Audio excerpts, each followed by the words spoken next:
even the mafia. So most of the parents may not know that in 1990s, when the Children's Academy Ashok Nagar was being built, there was a time when Mumbai was in the grip of the extortion racket.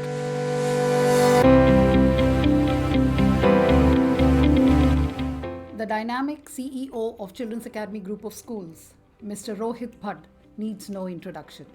His actions speak for him. Recipient of the Global Changemaker Award, Mr. Rohit Bhat is the man behind plenty of initiatives at Children's Academy which have proved to be rewarding as well as progressive. So be it teacher training or giving opportunities to students for exposure, whether it is syncing the technology with academics or admin work, all the initiatives at Children's Academy are influenced by this energetic go-getter. Welcome, Rohit sir, to this interaction with us.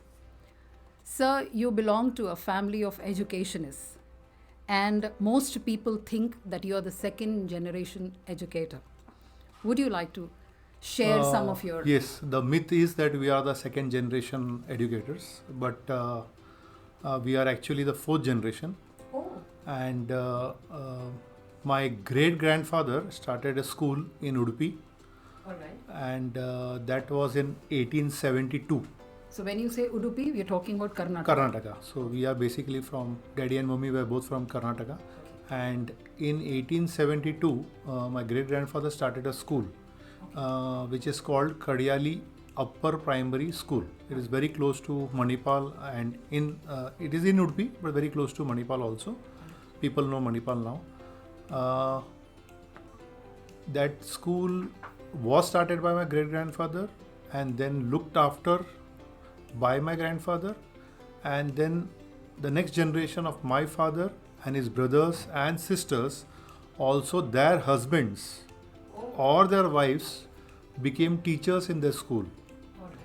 As well as like my father, Bhat sir, as well as his brother, his elder brother, they were all headmasters of the school for varying degrees of years. And that school is still existing. So that school has now been taken over by the local temple, the Mutt, and they are running the day-to-day operations. Now it is an aided school, not a very big school, but it still exists. I am happy about that. Also, one of my daddy's brother, that is one of my uncle, he started another school on his own in 1960. That is called the Gundibel School. That is again a primary school, again an aided school, and it is still existing. So me, Rohan and Rohila, we have all taught for many years in the school. So we are the fourth generation, and Rohan's son, Ronit, who now looks after the new venture of Children's Academy, that is the IBCP, as well as Rushali, who is Rohan's daughter. He is teaching in the Children's Academy Thakur Complex branch. He started this year. And my daughter Samiksha Bhat is teaching in Ashok Nagar school. Both of the girls have now started teaching the subjects which they like. So they are the fifth generation educators. So you may call it the fourth generation or the fifth generation. I think you have a generation, a lineage of generations coming into education. Yes. Proud of you. Sir, what are your fond memories? I'm sure you've spent a lot of time, of course, in this, surrounded by education. But fond memories of time spent with your parents, your early days, if you could share some memories. My most early memories of my father and mother were basically, are also intertwined with the memories of the founding years of the school. Because when Daddy started the school in 1970, everybody knows he started in a very small way by taking 2 or 3 rooms of a rented premises, and slowly the demand for his school increased, and he took up around 14 to 15 galas, or what you call shops, in the same residential building. It was a ground plus 4 structure with around 150 flats in the building, and the entire ground floor shops were taken as classrooms. So we had single shops which became the classroom. One of the shop daddy or my dad and mom made it our house. So our uh, early life was in the school itself. So the distance between the school and the house was zero. So I remember my earliest faint memories of me are when I was 6 years, 7 years. He's holding daddy's hand, and daddy taking me to class. Me standing at the side, and when daddy used to interact with the students and the teachers. So this is my earliest memory. And as I grew up, I remember daddy and the very senior teachers at that time, Mukund sir, Hegde sir, meeting on a day-to-day basis after school or meeting on Sundays, discussing teaching, discussing staffing problems, looking at the timetable. Maybe at that time, I'm not sure what they used to discuss, but they used to, I'm sure, surely they were discussing, they were all passionate about education. And it was a very nascent school. So discussing policies, putting up things in place. And getting the teachers trained. So I was maybe a silent observer, playing with my crayons or sitting in the office, listening to them planning. So that is my earliest memories of daddy. And as I grew up, when I became a teenage, when I was in the grade 9th and 10th, I was in the same school. Though daddy did not teach me anything as a teacher, but I remember him coming, taking rounds, standing outside. There was no passage outside, so there was a common ground. So standing at the window, looking into each classroom. So every window looked into the outside of the school, and he used to continuously take rounds. So I still remember him taking rounds and getting into the class when the teacher was wrong or trying to correct, and then taking up the sessions. And because I came because I think it was such a open area, the school, and there was no boundaries. So it was just like any other classroom. My house, I used to have teachers dropping in and out. My PT sir, Bagre sir coming in and out of the class, of the house, as well as other teachers, other senior students coming for a glass of water or something like that. It was very, very casual. And the entire, my memories of my family, of my childhood, especially of my father, I cannot remember him discussing politics or discussing family issues or discussing money or discussing religion, what a normal family would discuss. I only remember him discussing his plans for school, maybe day-to-day issues, whatever problems he used to face during the building up the new school, getting BMC permissions. And I do not remember him discussing anything else other than school. And after his retirement, when even I was maybe 21, 22 years old, then he slowly stop coming to school, but he slowly reduced his time spent in school. He used to take 1 or 2 rounds in the morning and evening. And by that time, he had purchased a plot in Vasai, that is Kamand. And again, his love for nature and my love for nature, there was a common interest. And we used to spend hours discussing what flowers to grow, planning the whole 3 acres plot. So the whole 3 acres plot, he made it into a very beautiful place. Again, his love for children, so he allowed the children to come, and as it became a picnic spot.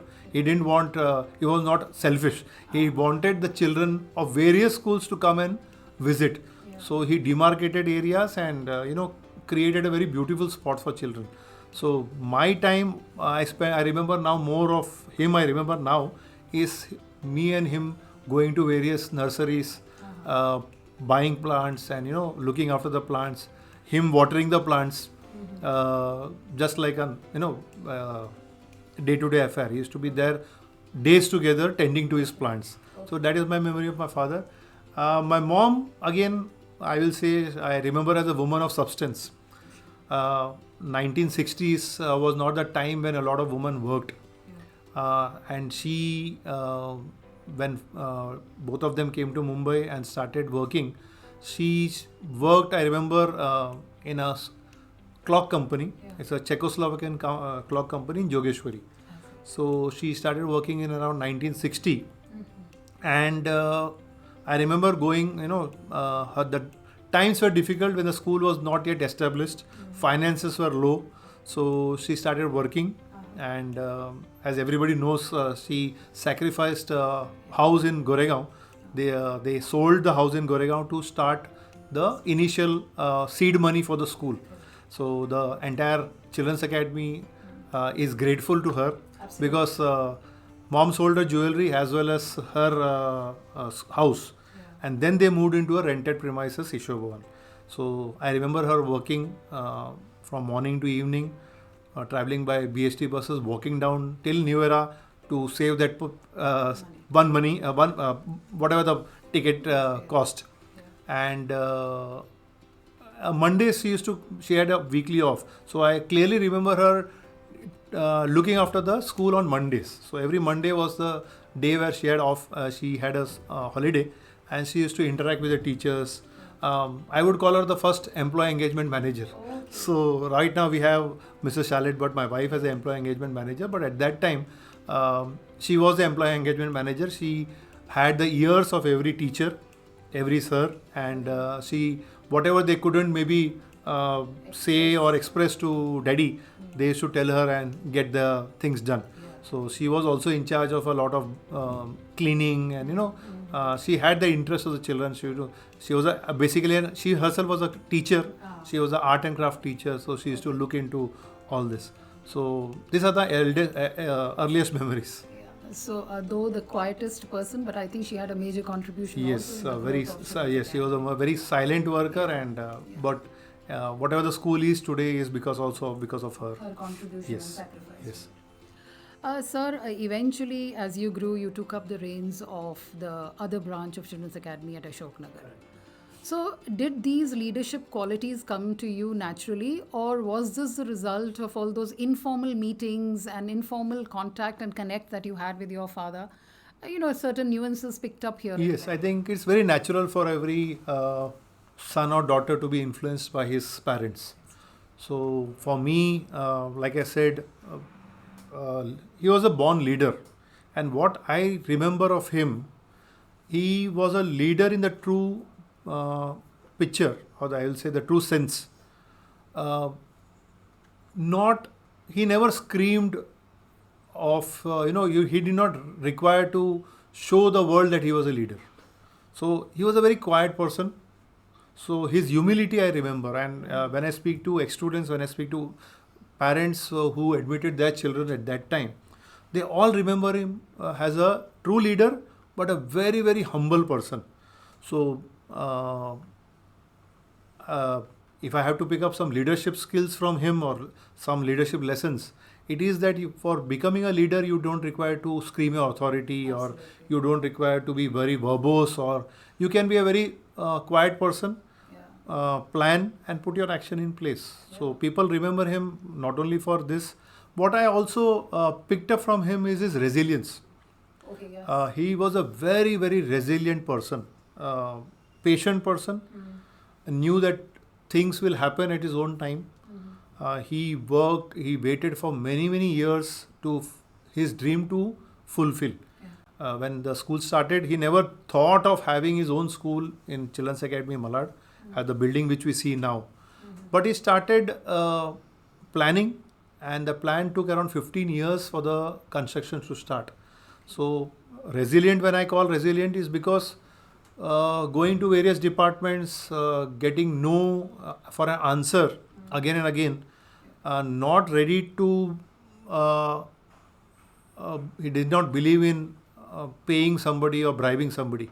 If he would have done that, I am very sure he would have got his BMC permissions or whatever his permissions long back, sooner. But he said, I will do it my way. I am right. And people will say no, but at one time I will get my dream fulfilled. So even what I learned is also, if I have to learn from him as a leadership skill, is also not bowing down to any kind of pressure. When he felt that there was something wrong happening, not ready to bow down to the injustice. And there are many such anecdotes where he, refused to cow down or bow down to pressure from the departments, from the government. He was his own man, and he said, "I will not bow down. At this, you do whatever you want." Yeah. So whether it was the education department, whether it was a BMC or even the mafia. Oh. So most of the parents may not know that in 1990s, when the Children's Academy Ashok Nagar was being built, there was a time when Mumbai was in the grip of the extortion racket. Okay. So there were calls made, there were people coming in the night, calling up, threatening our family, asking for lakhs of rupees. Okay. And he refused to bow down, even that time. And police complaints were made. They were caught with guns in the school, Oh. but he again still refused to bow down. He said, "I will not bow down to any kind of injustice or pressure. What I feel is right, I will do it. Whatever you want to do, you do it." So that was his resilience, his a belief in himself. And I think these are the things which I have learned from him.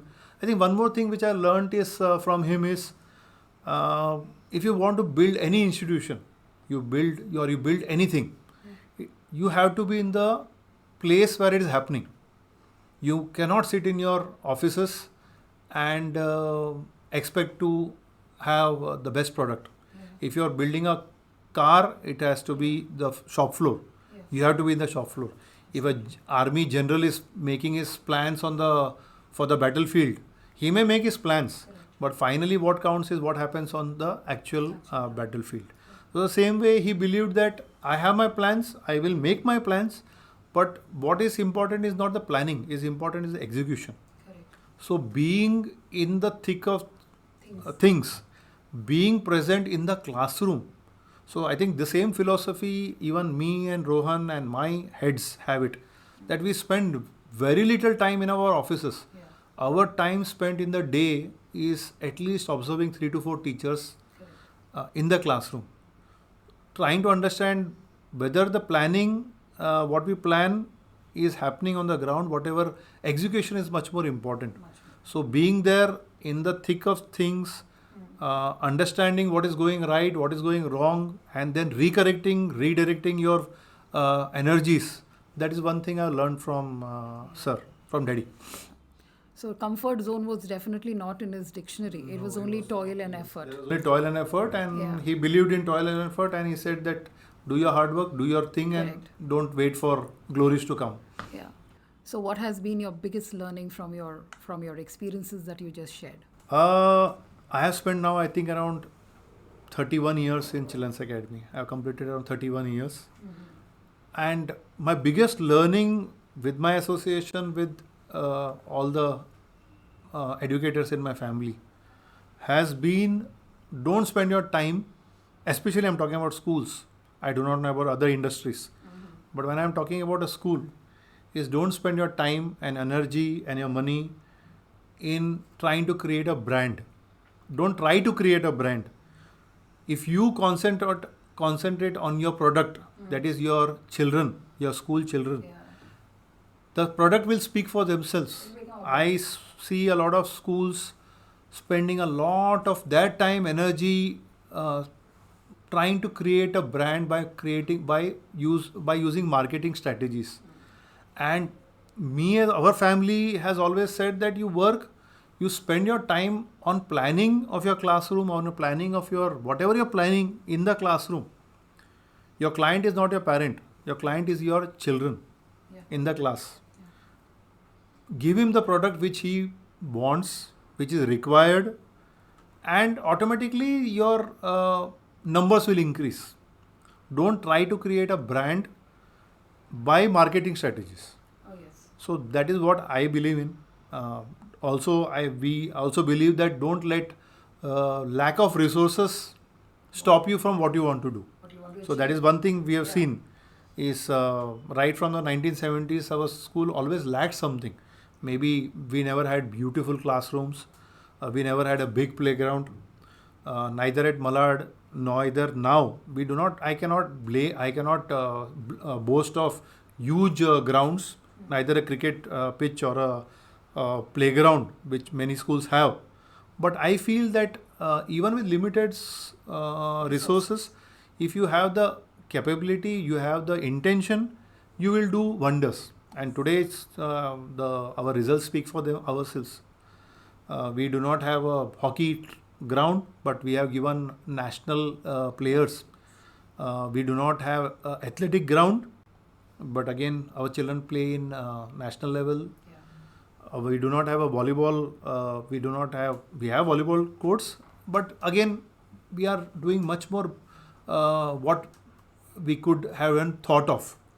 So we have given CEOs, doctors, engineers from very limited resources. So I don't think what I understood is two things. You concentrate on your work, plan your work, the results will speak for themselves. Parents will make a beeline for your school, not because of your advertisements, not because of whatever strategies, but concentrate on your product, and the main product is what happens in the classroom.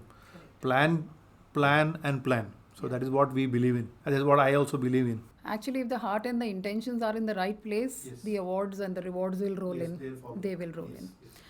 So in the last so many years, we've seen there's not been a change in the subjects that the students study. Correct. You just have the same, what we studied in school is the same what our children are studying. So do you see any change in English, Hindi, social studies, science, these subjects? Do you see any change coming in the next, let's say, 50 years? Okay, all these subjects which you named, the languages, maybe English, Hindi, Marathi, the sciences, the history, geography, they have been there from the last, I think, 200 years. Nothing, the content may have changed, but the subjects still remain the same. And I don't see a future, next 10 or 15 years at least, where the subjects are going to change. But with the advancements in technology, the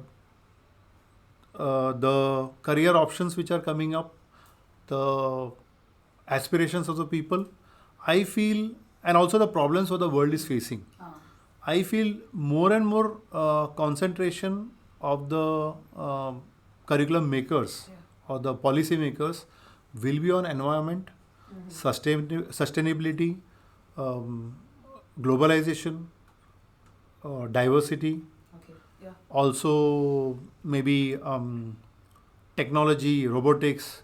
There will be more themes based on within the same. And I think that all this is still required for your STEM. So whether science or technical or engineering, mathematics or humanities, you still require it. The NEP coming in, I am very sure the next 15-20 years, at least in India, the children are really going to love education. I'm sure. Love schooling. And actually the methodology, the pedagogies that we are using, maybe there will be a change into how we are going to deal it. Maybe more technology driven. More technology driven, but at the same time, even Children's Academy has seen from 1970 to 2023 huge changes. Though the child remains in focus, the chalk and talk methods have now become more strategies coming into the classroom, more planning happening, critical thinking happening, collaborative thinking happening. So the methodologies will change. The teacher is now changed. The role of the teacher is now changing. He is not a sage on the stage. He is now more of a facilitator. He is showing the direction to the student. To knowledge is already there. So the student only has to be provoked to think. Correct. To ask him a question, make him think, and help him to get the answer. Absolutely. Sir, every year at the end of the academic year, we are all on tenterhooks. And the reason is the board exam results are going to be declared. And of course, when the day arrives, we are all rejoicing because our children have passed with flying colors. And if you notice, all the three branches have results which are neck to neck. They are something to talk about. They do become a talk of the town because somewhere or the other, some branch is mentioned here and there in the media as well. How do you maintain this uniformity across the three schools? Okay, our school results, our annual results, I think are the most well known. That is a public document, so everybody gets the result. But if you not only the grade 10th results of the ICC or the SSC, if you compare even the results of maybe a lower class like a fifth standard, or if you take a seventh standard, or if you take any subject, among across the three schools, we are catering to a distance of around 6 kilometers. Absolutely. But there are differences in the localities. There is the difference between the surroundings, but you will find the quality of education the same across the three schools. Exactly. And if I take a comparative study of the results of even a terminal for a grade 5, there will be not more than 1% difference in the results of the Thakur complex, Ashok Nagar and the Malad branch. In some subjects, maybe Malad is better. In some subjects, the children at Thakur complex may be better, or at some subjects, the children of Ashok Nagar fare better. But the difference is not more than 1%, and the reason I feel is the lesson planning. That's the magic. That's the magic. It is like your McDonald's burger. Yeah. The taste will be the same across any McDonald's across India, the world. across the world. So what we have understood is that the lesson planning is the most important component of your teaching learning process. So lesson planning has always been there in Children's Academy. Previously, when there was only one school, I'm talking about the 70s and 80s, the lesson planning was individual and the number of teachers was not so high. So the HODs and the principal themselves used to look at each and every lesson plan of each teacher. Yeah. But when the Ashok Nagar school started in the 98 or the 97 or 98, and we felt the need to scale up, we required to standardize operations. Correct. So by that time, technology had also started coming in. There were more computers. Computers were not something which you saw only in offices. It came into classrooms. Yeah. More teachers had access to computers. They started creating lesson plans. We should take a printout for each teacher. Some teachers started preparing lesson plans, and we started creating a second round of rung of leaders, more senior teachers who were better planners, who are more experienced. They started subject-wise lesson planning and creating units and creating the lesson plan for the units. And they were sent to the other school by mail, or the teachers used to take a photocopy, send it across.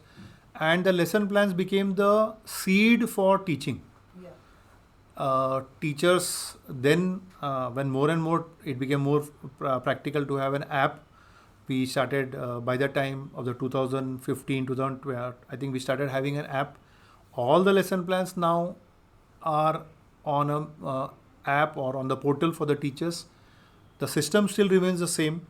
The teachers, the senior teachers, the teachers who are very good, every teacher will have a skill set. Yeah. Some may be very good at planning. Yeah. Some may be very good at teaching. Yeah. Some may be very good at doing something else. So we have a system is so robust that we are able to pick up the best teachers.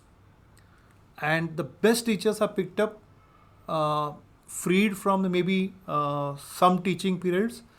Given this work of lesson planning, these lesson plans are then sent out in the portal to all the teachers. Yeah. And from 1980s to 2023, the lesson plans have seen a lot of changes. Yeah. Like I said previously, it was chalk and the talk. Yeah. Then by the time in the 2010 or 2011, Intel came in with this training. Yes. We had training by Wipro. For it was something called, I think, train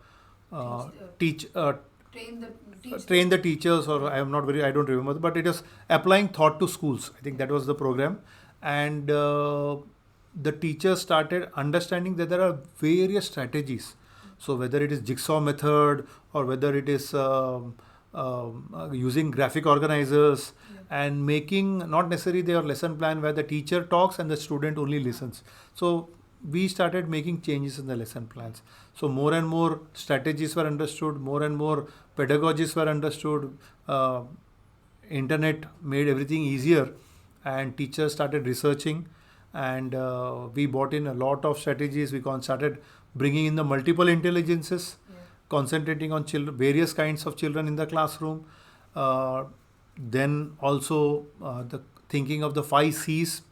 When the teachers prepare the lesson plan, even today, we tell them, in your lesson plan, don't tell the teacher what is supposed to be taught, because that is already there as a block syllabus. You already have it in the textbook. Our lesson plans are not telling the teacher what to teach, but how to teach. So especially we saw this, that unfortunately a lot of students now after their graduation don't go for teaching as a profession.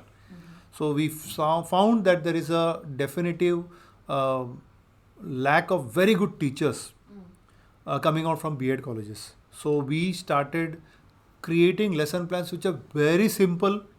We really believe that if there are 40-30% of very good teachers, the institution can do wonders. So picking up a teacher who is from the B.Ed college, giving them the lesson plans, hand-holding them,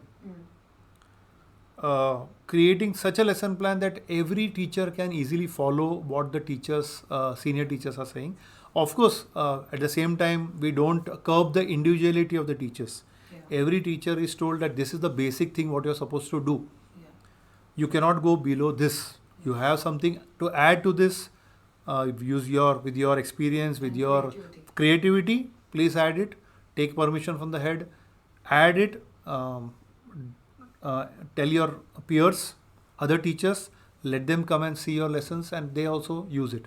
So I think we are able to multi-scale and maintain the level of success, or maintain the level of what you call, if you see success in each and every student, percentage wise or understanding levels, is because of our lesson planning.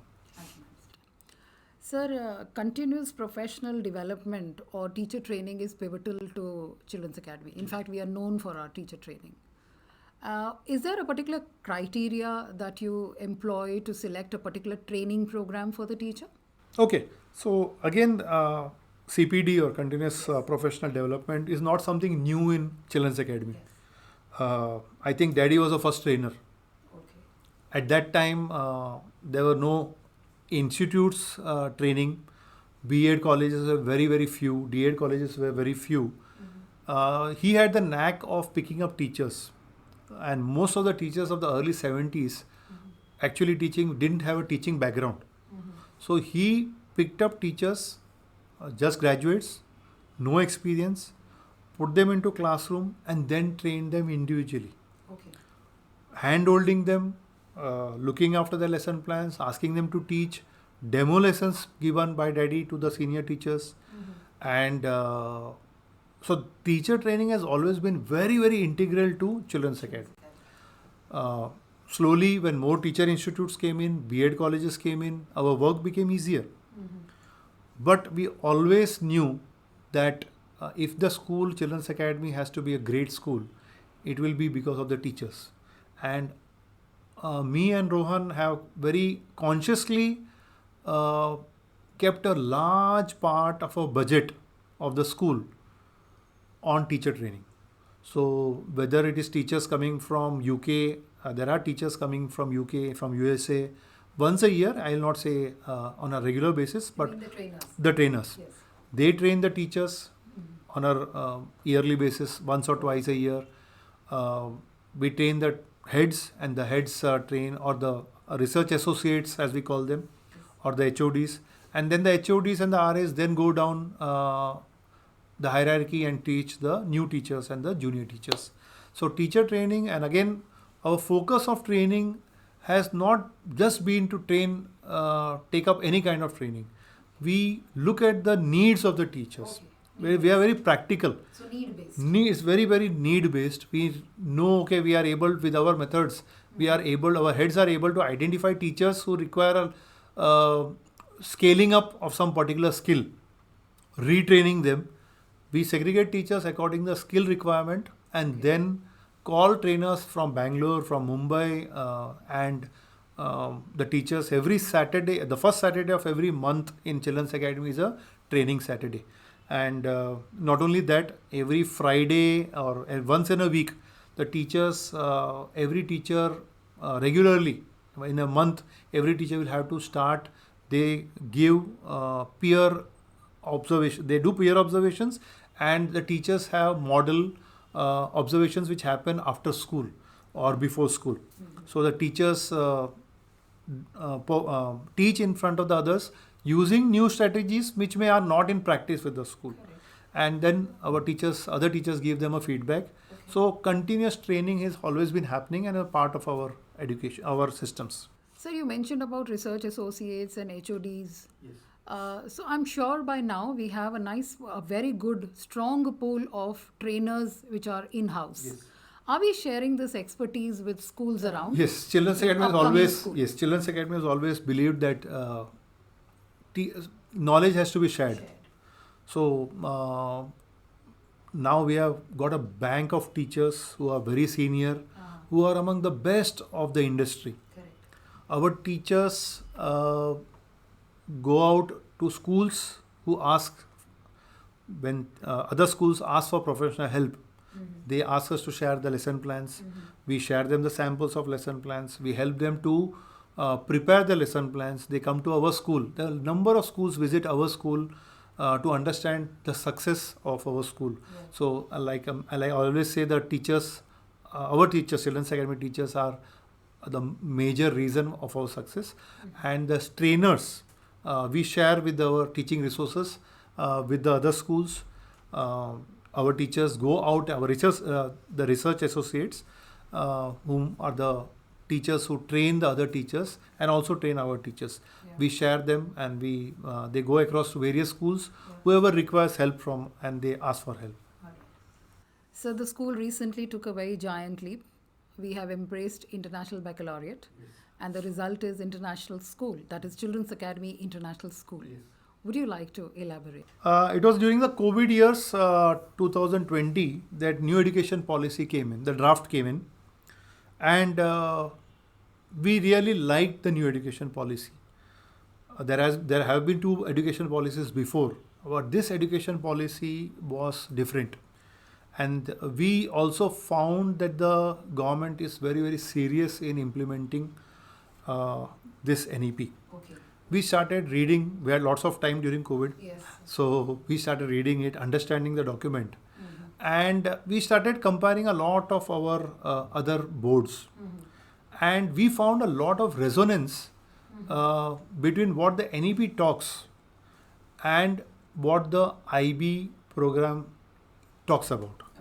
So when we decided that we have to start 11th and the 12th, we wanted our children to, some of our children at least, to come to our own school for 11th and 12th. We had choices over boards, but we decided to follow this IBCP because it was exactly what we felt the need for in higher education. And though we have recently been given the IBCP authorization, I cannot start an IB school right now with the huge numbers of what Children's Academy caters to. Correct. We have 8,000 students. And IB may require class strengths which are 10 to 15. Correct. Right now we are catering up to 40. So, but at the same time, IBCP came at a correct time. We are now changing our outlook, making small changes. We are a school which is 95% NEP ready.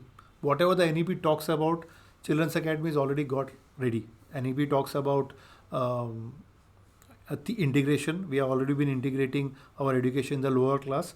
Now the process of integration has started in the higher class. We have always talked about developing skills in children, and the NEP talks about that. The IBCP talks about that. So what we have now started doing is taking the IB program, taking the key components of the IB program and bringing it to Children's Academy day-to-day education of the lower class. So the school, the teachers are getting trained in the new methodologies and new strategies, and the lesson plans are also changing. So we may have not advertised the fact that changes are being made in the lower class. Along with the IBCP program, we are whatever tangible changes, whatever changes possible in the teaching learning process, we already started doing. So, talking about boards, we have moved out from the state board. We took up the ICSC board, and now the new entrant is the IB. Apart from that, Children's Academy has moved from Children's Academy to Children's Academy group of schools. Correct. We were a school, then we became 2, and now 3. Also, another change, or plenty of other changes like infrastructure, the way pedagogy or curriculum is dealt with, our team of teachers. We've seen a sea change in these years. Would you like to take us through, in brief, the journey from CA to CAGS? Okay. CA, when Sir Barsa started the school, Children's Academy, it was run in many places, not at many places, I think, at a simultaneously. Children's Academy was being run at Ishabon. When the need increased, Barsar purchased some shops in Elephanta building. Okay. Then he took up Good Luck building, the commercial part of the Good Luck building, and also classes were simultaneously run in Children's Academy, Bachani Nagar. Yeah. So at that time, I would call it a multi-location, but school was still Children's Academy, Malad. By the Lord's mercy, we were blessed. The parents were very supportive. Yeah. Soon, the pressure of admissions became so much that Batsar had to start a school at Children's Academy, Ashok Nagar. Yeah. And by the time it was, I think, 2000, we felt the need to open up one more school because there were more and more pressure of admissions. Yeah. So we started 2001 we started the Children's Academy Thakur Complex. So the journey of Children's Academy from one school to a multi-location school in its true sense has begun. Yes. And God willing, soon we will expand to other suburbs. Yes. Things are in the pipeline, but let it happen and we will announce it. So we want things to happen, and God willing, it will happen soon. So in all of this, what is that one driving force which keeps you afloat? One driving force, I unabashedly would say that it is two things, two factors. Okay. One is the teachers. Okay. I give all credit for whatever Children's Academy is today is the teachers past and teachers present. In one of my speeches, I called my teachers the wind beneath Children's Academy's wings. Okay. Just like an eagle soars high, and it requires the wind to push it up. Okay. I and my family are indebted to the teachers of the Children's Academy family. They are the wind beneath the management's wings. Yeah. They are the driving force. The management may plan big things, but without the role, without the active passion, and without the teachers contributing to the fullest, Children's Academy wouldn't have been what it is today. And it is Children's Academy's philosophy has always been that teachers are not your employees; they are family members. Yeah. So even in the 1970s, when Daddy started the school, their joys of the teachers were the joys of Daddy and Mummy. The sorrows of the teachers, their family problems were our family problems. So the love, the respect, what was shown to the teachers, I think that respect and that is still pushing the teachers to do their best. So teachers may have gone for a better job, or teachers may have changed the cities, but the respect for Children's Academy and Children's Academy management has never changed. Yeah. They are never, we have always maintained very good relations with the teachers. Mm-hmm. And the teachers have showered their love, their affection, their blessings on Children's Academy as a group. Yes. And that is why I say that the one driving force of this Children's Academy group of schools is the teachers. Second would be the parents. Without the parent support, Children's Academy wouldn't be what it is today. When Bhat started the school in 1970, it is a well-known fact that he had to go house to house in the locality of Ishoborn, asking the parents to trust him, send their children to a new school which nobody had heard of. Nobody had heard of Bhat at that time. So, removing them from other well-known schools at that time, from the locality, putting them, entrusting them to a person whom they have no idea of. Bhat had no connection with Malad. Nobody knew him. He was not from Malad. He had never stayed in Malad. He used to stay at Goregaon. But he found this place and then he started approaching the parents, and the parents trusted their children to him, and that trust multiplied at different levels. And the same trust, as we see generation, I do not know, but I am very sure nobody has informed us, but the third generation of children are already in our school. And we are trying to find out the third generation by trying to find out. But I am very sure that there are third generation children studying in our school. The parents even now trust us, and the proof of the pudding is in the cake, is in the eating. Actually, in the eating. Is in the eating. So what we see is the demand of admissions, whether you consider nursery or whether you see junior KG, senior KG, we are unable to fulfill the parents' aspirations and the ambition. Parents wait for 4 years, 3 years for a admission in Children's Academy. Even just now when I came out of my office, I spent 15 minutes trying to convince a woman parent that I do not have a seat.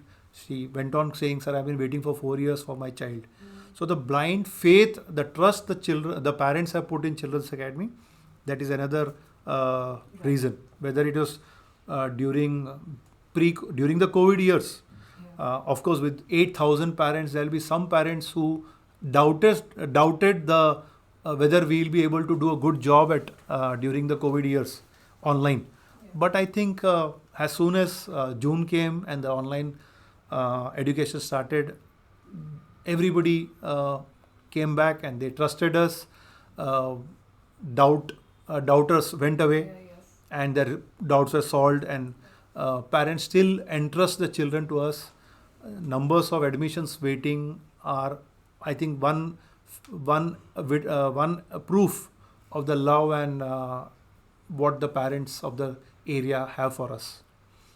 So COVID times could be a challenge for the rest of the world. For Children's Academy, it was an opportunity grabbed, and we proved it to the T.